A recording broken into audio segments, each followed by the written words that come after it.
Hermit in the Forest presents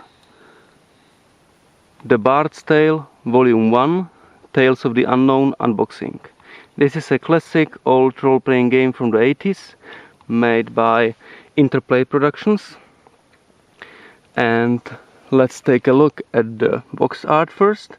It was released originally in the form of cardboard flip case. So this is not a box, it's a flip case, as you will see. So the box art. Now take a look at the back side of the box. Again, some pictures and info about the game written there. Well, now I open the flip case. On the left inside cover there is map of Skara Brae, a town where the game takes place, with several locations written there, and there are also numbers, as you can see. And on the right side there's a legend to those numbers. See, and here's some info about Skara Brae, and down here info about the main game designer. Well, and inside, as you can see, I took those two discs, picture disc and program disc. Well, let's put them back. So, and here are some materials. Well, there's advertisement for clue books. This game was originally released in 1985, but for Apple II, I think, and for IBM PC it was released in 1987, so 2 years later. And in those 2 years they already made a sequel, Bard's Tale 2. So at the time of the release of IBM version, there was already a clue book of the sequel made, so it was possible to order.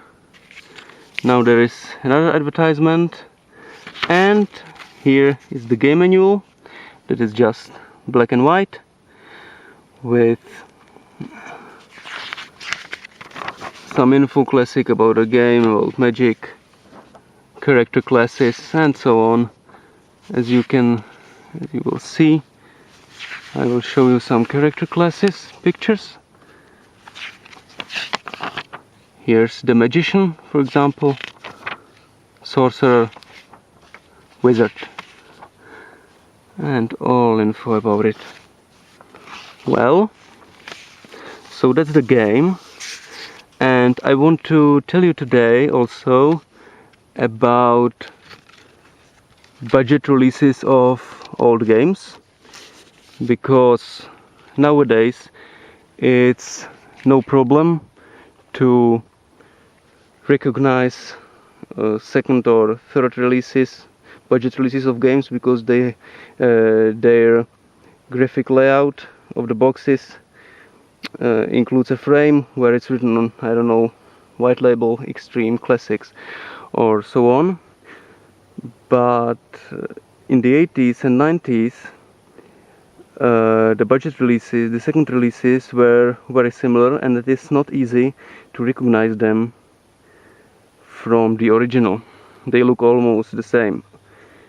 So I want to tell you today how is the best way to recognize them, because if you collect computer games and buy them, for example, on eBay, you can easily get scammed, or not scammed really, but well, they sell you a game that has a lot lower collector's value.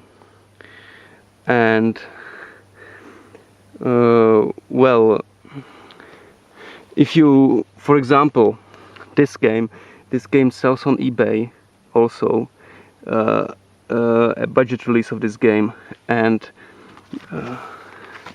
the most blatant sign of a budget release is the label of the disc.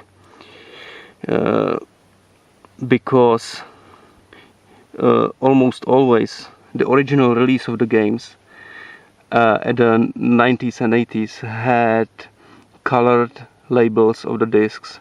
So this, as you can see, is gray. There are, I know, blue or green labels and so on. But the budget releases of the games had almost always, again I say almost always, they had white label and black letters. That's all, nothing else was there.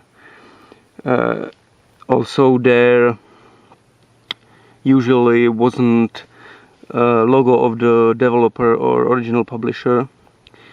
As you can see, here is Electronic Arts in big letters, while in the budget release it will be just written, there will be no such logo, for example. Yeah, there will just be written Electronic Arts, that's all. So that is the most blatant sign, but there are also else signs like this label that, as you can see, has a form of sticker, and the form of sticker was usually a sign of original releases, while the budget releases had written it, printed it. It was printed on the box. It wasn't a sticker, but printed on the box on the budget release, while the original, as I say, it's a sticker. Well, then there is a difference in coloring, but you will not recognize the coloring in an eBay picture, so that's not a good sign. So just an advice: if you want to buy original releases of games, watch closely that these labels are colored well. I think that's all. Thank you for watching.